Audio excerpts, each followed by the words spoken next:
Okay, so if we're trying to become the most interesting person in the room, what are certain things that we can start to do? And it's interesting because you might say, well, if I'm not the most interesting person in the room, then why all of a sudden, or how can I all of a sudden become the most interesting person in the room? And is that being inauthentic? And we're going to get to all those different things. And today I want to give you some practical tools towards the end to really just give you certain, tools that you can start to use. But what's interesting is that a story happened to me 2 days ago. And because of the story, I ended up having to speak about this. So my wife, on the one hand, is a personal skills coach. So she teaches people social skills in terms of what's appropriate to do, how to react, how to have conversations, really just basic stuff with different people who might need certain skills in terms of like they don't know how to have a conversation, or they don't know how to end a conversation, or they don't know how to like really just stop having a conversation, and all these different skills and eye contact and all these like cool stuff. And we were at the doctor's office with my son because my son is allergic to peanuts. And we every year we're supposed to be going to get checked out to make sure that it's not getting worse and whatnot. And we go to the doctor, and he ends up getting like one of these like pricks in order just to see if he's still allergic to it or not. And to their shock, they ended up finding that like his peanut allergy went down. And they ended up testing him again, and they were like, "Oh my gosh, like he might not be allergic to peanuts anymore." And this was like very, very exciting. And the nurses were so excited to tell the doctor, like, hello, he was allergic. He's really allergic. Now, all of a sudden, he might not be allergic anymore. This is like really, really fascinating. And like now, my wife and I are like, oh my gosh, like we're not going to believe it yet. Let's see what the doctor has to say. Let's really try to figure out like what is going to be going on here. And the doctor walks in and he starts looking at like the notes that the nurses wrote. And the doctor goes, so it looks like he might not be allergic to peanuts anymore. We're like, that's amazing. But like, is he or is he not? He's like, well, I'm pretty optimistic. And he said it in that tone, optimistic.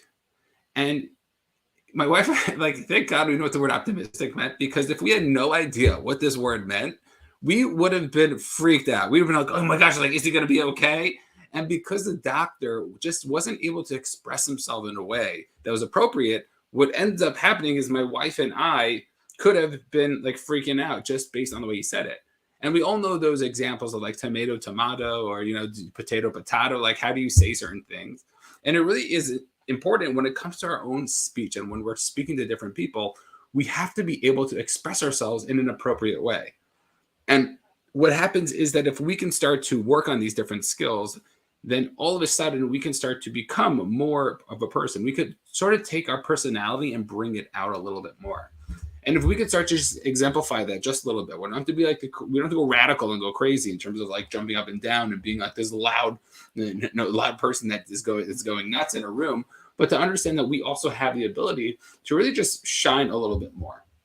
And what's interesting is you might say, well, that's not who I am. That's not me, Bennett. I'm not authentic. I'm not, that wouldn't be authentic for me if I'm putting myself out there like that.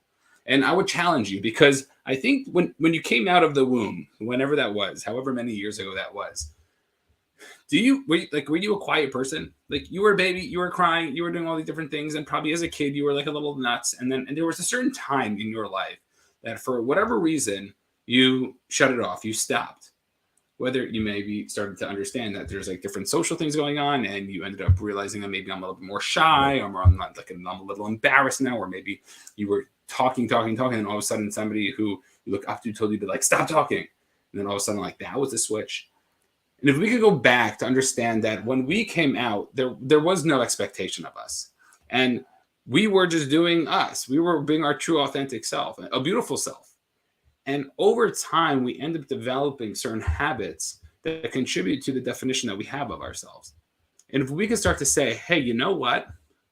This one thing over here, I don't really like that. Or you know what? Over here, I know I could be working on in a certain way. What ends up happening is we end up starting to have the ability to understand who it is that we can be. And I think if we could start to come into that and really start to acknowledge that, I think that could be something that could be really, really helpful. And, one of the people I watch a lot when it comes to public speaking is a man by the name of Vin G. And Vin talks about, I just know how to say his last name. So Vin is awesome though. He highly recommend following him. He's more recently became out and has a lot of cool stuff. He talks about public speaking, and he talks about all these different ideas. And I'm going to quote some of them today just because they've been really helpful to me. And honestly, when I do these podcasts, the reason why I do them is because I want to be working on some of the skills that he teaches. And if we could start to work on them, then all of a sudden we could go back and we could start, like, I could go back, 100 plus videos to my earlier days and say, hey, what's changed? What is that can work on? And it's one of the reasons why I watch these videos afterwards, just to see, okay, what are some of the things that I can get better at the next time? And if we could just get 1% better, then all of a sudden you look back and you're a lot better. So when it comes to different ideas and different things that we're looking to do, what is it that we have? And Vin talks about this example, how our tone and our voice is like a piano. And we all have the ability to be pressing the same key on the piano the whole time. Or we could play a beautiful piece that allows us to express ourselves in a certain way. And for our whole lives, we've been pressing one key. I know for me, I was somebody who used to mumble a lot. I used to be very monotone. I used to be the type of person where I used to say, yeah, that's very optimistic. And then all of a sudden, I realized that, hey, I didn't realize that. And then I watched the video of myself one time talking or saying something. I'm like, oh my gosh, I do that? Like, that's how I look. And all of a sudden, I realized, okay, this is something I really want to work on, because I don't want to be that guy. And for some guys, maybe that's fine. For some girls, that could be totally fine. But for me, I knew that I wanted to come off as a different way. And of course, we have to be authentic, because a lot of times if you come off inauthentic, people are going to read it like a book. So if we could start to understand that, I think that could be something that could really start to help us out. And just realize that we can play with this. We have the ability to start playing with that piano, our vocals, to start to work on it. And vocal is only one area of it, and I'll give you some other examples of it. But what we can start to do is that we have that ability to start to change ourselves. And when it comes to vocals, there's different ways that you can do it. So if you want to become more interesting in a room, number one is just talk louder. A lot of times people are just so low, like when it comes to talking. And it's really just projecting their voice a little bit more. You don't have to yell, but just projecting it just a little bit more. That could be something that could be really helpful. If you change up your tone, so you're not just like doing the same tone, whether it's low or high, but it's you talk higher and then you talk lower, maybe talk faster and then you talk slower when it comes to something important. And these are all skills that you can work on, by the way. So isn't that like something like, oh, I'm just going to all of a sudden implement in me. I'm going to download this idea and then I'm going to become that person. You have to work on them. And if we can work on them, then imagine like what else we can achieve.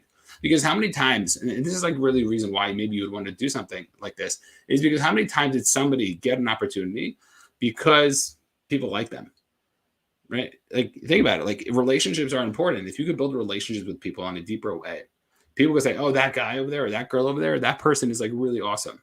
And it's like, well, they didn't even say anything. How many times have you had a conversation with somebody? And it's funny if you look back at it. You have a conversation with somebody and like you didn't say a word, but the person likes you because you were just listening and maybe you were like asking certain questions, but they were talking most of the time. And if we can start to say, hey, how is it that I can be that person, that I don't have to be the loudest in the room? I can let the person who wants to be the loudest. And all I have to do is just listen or do certain things. Then all of a sudden I have that ability. And if we can start to raise our voice, if we can start to change the pace of our voice, if we have the ability to speed up and slow down with our voice. These are just small things that we could do. Another cool thing that you can do is you would just look in somebody's eyes.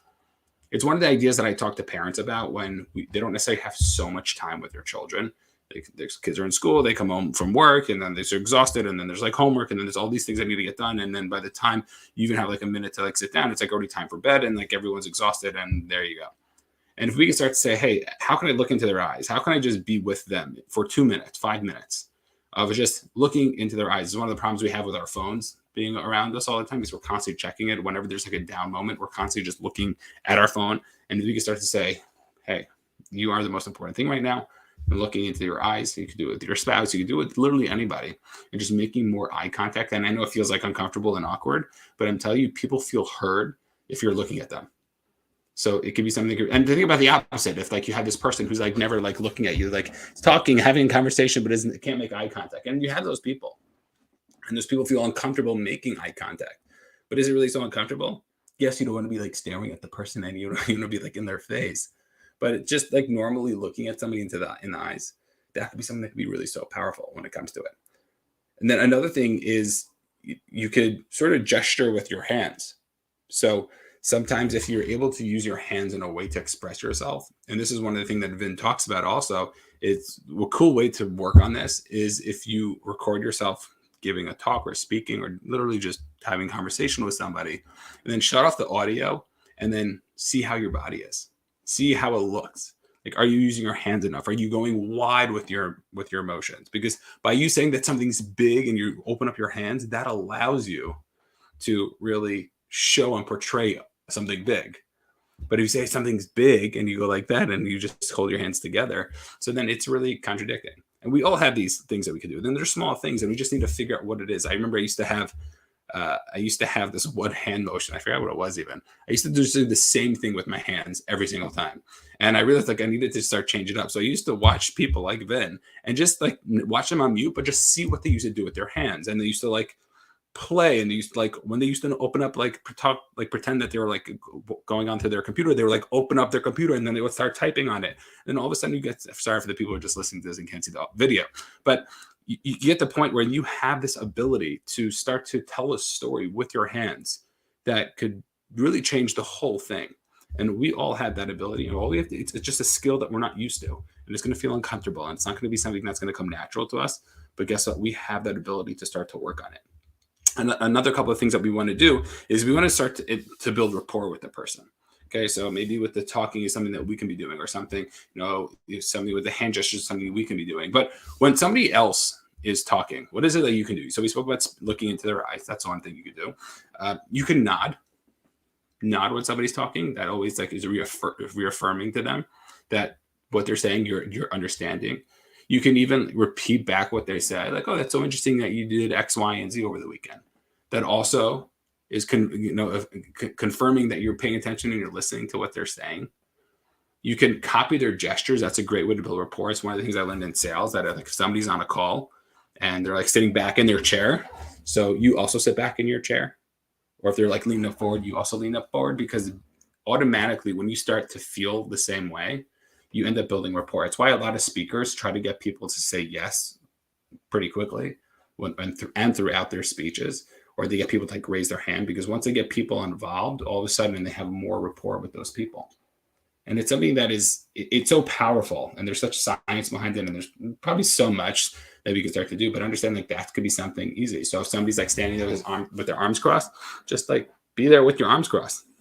They put their hands on the side in their pockets, be like them. And it's interesting because you can see two people talking from a distance, and a lot of times they end up doing the same thing that the other person's doing, just because they're in this like trance of rapport. So next time you go to like Starbucks or something, you see two people speaking, or you see two people walking down the street, try to see if they're like even walking the same pace, their feet are moving the same pace. You ever notice that? And the reason is because like they're just connecting, they're on a different level of connection.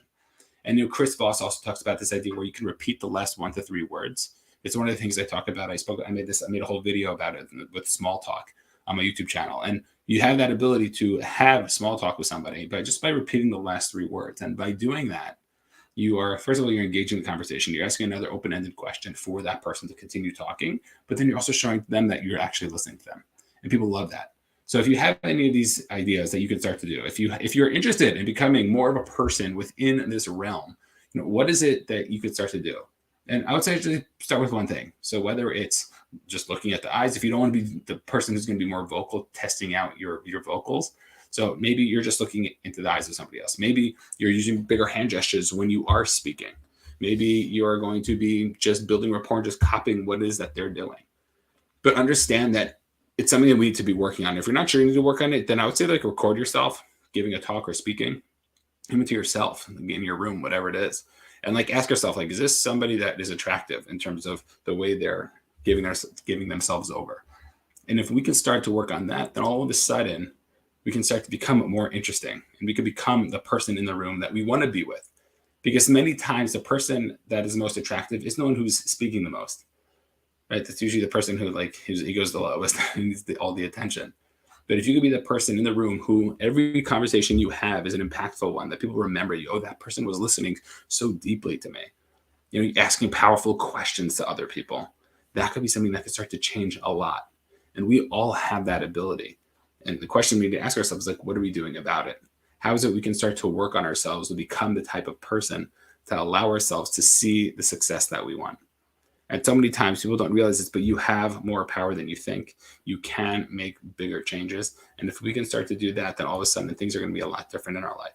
So if you are interested in becoming more of that person, if you do want to become more interesting, understand that these are skills that you can start to work on. Practice by yourself, practice behind closed doors, record yourself. Vin has a really cool idea. I mentioned that part of it, but if you record yourself, we're speaking for 2 minutes, and then repeat then watch it with only audio, then watch it with just visual, and then watch it with audio and visual, and see how it is that these things can actually connect with one each other. It could be really, really beneficial if you're looking to work on your ambiance, or looking on the way that you represent yourself. It can be really, really powerful to other people, and make yourself more attractive, which could just give you more opportunity, or just make you feel good about yourself because like you're being somebody who you want to be being. All right, let me know if you have any questions. Feel free to reach out if there are any, and I'll see everybody on the next one.